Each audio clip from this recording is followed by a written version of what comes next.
The cluster approach came out of the humanitarian reform process. This was an interagency activity that was very much in response to the recognition that the humanitarian activities could be better. The needs of disaster-affected populations could be better met through coordinated action. A number of recommendations came out of that review, one of which was the need for more preparedness, greater predictability. Part of that was the identification of a number of agencies in particular sectors, or clusters as they became to be called, to actually take the lead. So there was one particular agency, a go-to agency, who was responsible at a global level for that sector or cluster, but also at a country level during a response.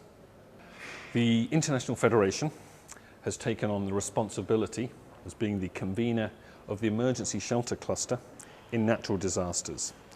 We co-chair this cluster with UNHCR, the United Nations High Commission for Refugees, who have responsibility for convening the cluster in conflict situations. Often in emergencies, there are many partners who come in with their own resources, their own approaches, own strategies. The cluster then makes sure that it all comes together and we have one consolidated response to that. The cluster approach fundamentally is being prepared to respond to the emergency shelter needs in a coordinated and effective fashion.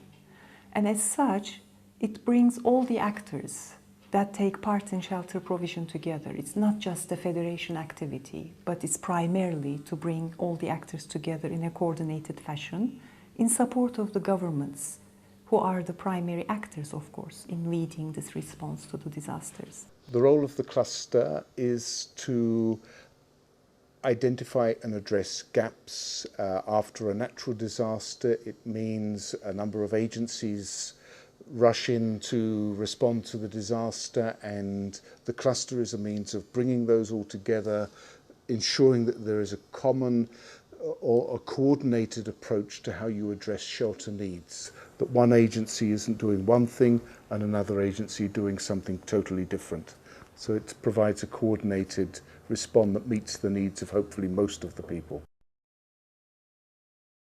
In the event of a rapid onset new emergency, at country level, the humanitarian country team should meet. Of course, that includes the International Federation. That team will sit and address the scale of needs, the extent to which it's an international emergency, and the extent to which the government requires support from the international community.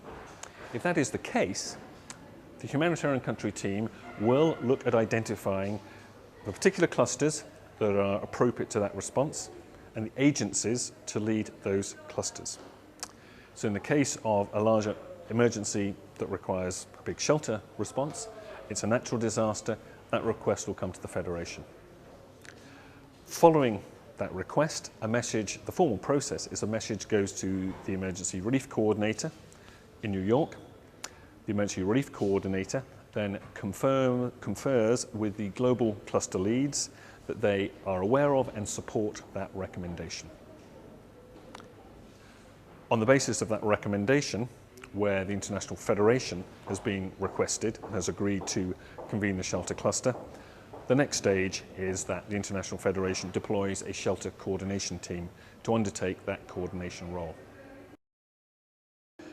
The shelter coordination team, when deployed by the International Federation, consists of a number of clearly defined roles. These are dedicated positions. They consist of a coordinator, an information manager, a technical advisor. Depending on the scale of the response, that also may require a mapping advisor. We are also, in recognition of recovery needs, shelter recovery needs, we tend to look for a shelter recovery advisor. And of course, increasingly, environmental impact is a major concern. It's really trying to bring together a team with the information management and the technical aspects, and to really gather as much information as we can, disseminate that back out to the group so that all understand what's happening. Crucially, as you do get more and more information, it does give you the ability to map a lot of the areas people are working in and give some direction to those agencies in as to where they should go, so that we're not duplicating assistance to the affected population. As information manager for the cluster, my responsibility is to gather or collect information from different sources, to put it all together, assemble it into some sort of logical, meaningful way, then to provide some sort of analysis to that information so that information then has real meaning to the users of that information, and then to share it, to disseminate it to the membership and outside of our cluster as well. The technical advisor comes in because the cluster has a lot of different things to do. There are also plenty of technical issues associated with shelter. So we can count the number of shelter kits distributed, for example, but the technical advisor can come in and look at the actual contents of those kits and how appropriate they are in different circumstances. There's also a role, an advocacy role for the technical advisor, whereby the different humanitarian standards that have been developed for emergency responses can be tabled to cluster members in different countries in different situations and used as a way to guide the shelter response of different agencies and NGOs.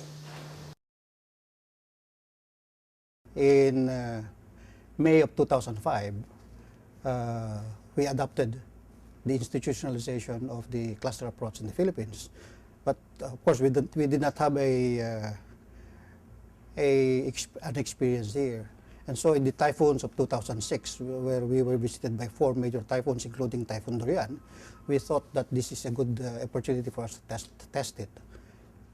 I think it was easy for us to realize that the challenge during emergencies or during disasters like 4 successive typhoons or a major landslide is to find out who is doing what and whether the gaps in the delivery of humanitarian services is being addressed too in an effective manner.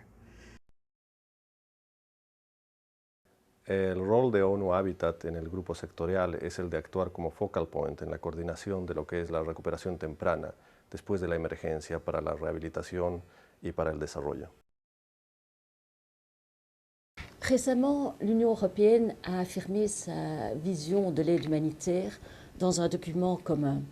Ce document commun, le consensus, affirme très clairement le soutien des États membres et de la Commission européenne à la réforme humanitaire et plus particulièrement à l'approche sectorielle.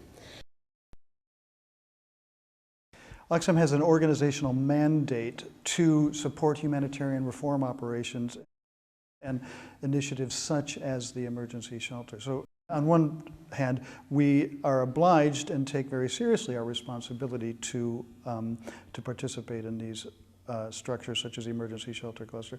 But on the other hand, we've been able to see the value in a number of different responses in that the coordination mechanism has been proven effective in supporting especially in terms of a government reconstruction policy. Pakistan, after the earthquake in 2005, is a good example of how the emergency shelter cluster and Oxfam's involvement in that helped change some of the government policies that were making it much more friendly towards people's needs.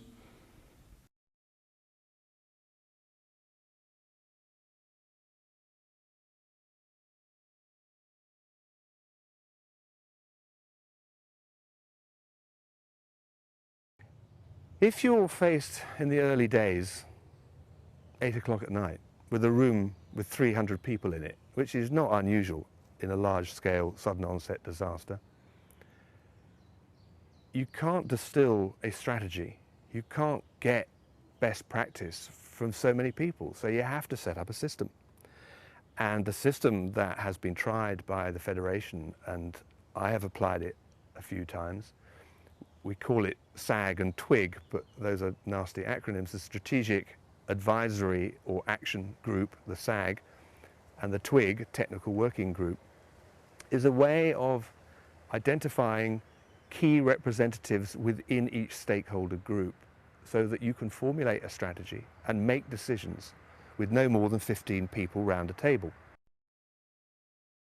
I think one of the biggest challenges in the position is often cooperation with the national government.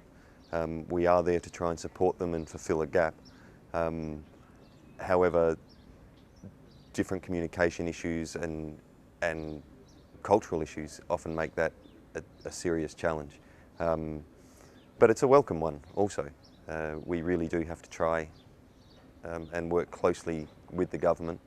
And it's also the inclusion of the local NGOs to really try and get them on board and find partners for them between international organisations and the local organisations. That's often a big challenge. And keeping people interested, keeping agencies interested, making sure we continue to add value to the agency's operations is important. And the most important is it increases legitimacy of the whole approach. The more members you have in the cluster, the more legitimate your argument when you're trying to make a point to government or to donors. So legitimacy is important. The second is that you have a harmonization of standards. You bring in standards from many, many agencies and you use the best and the most appropriate, and you do that collectively. La Federación lidera ese grupo sectorial, primero, porque la vivienda es importante para las personas y para las familias. El refugio es el principal o uno de los principales síntomas de recuperación después de un desastre. Protege la dignidad humana, normaliza la vida, protege la salud y hace a las personas más personas.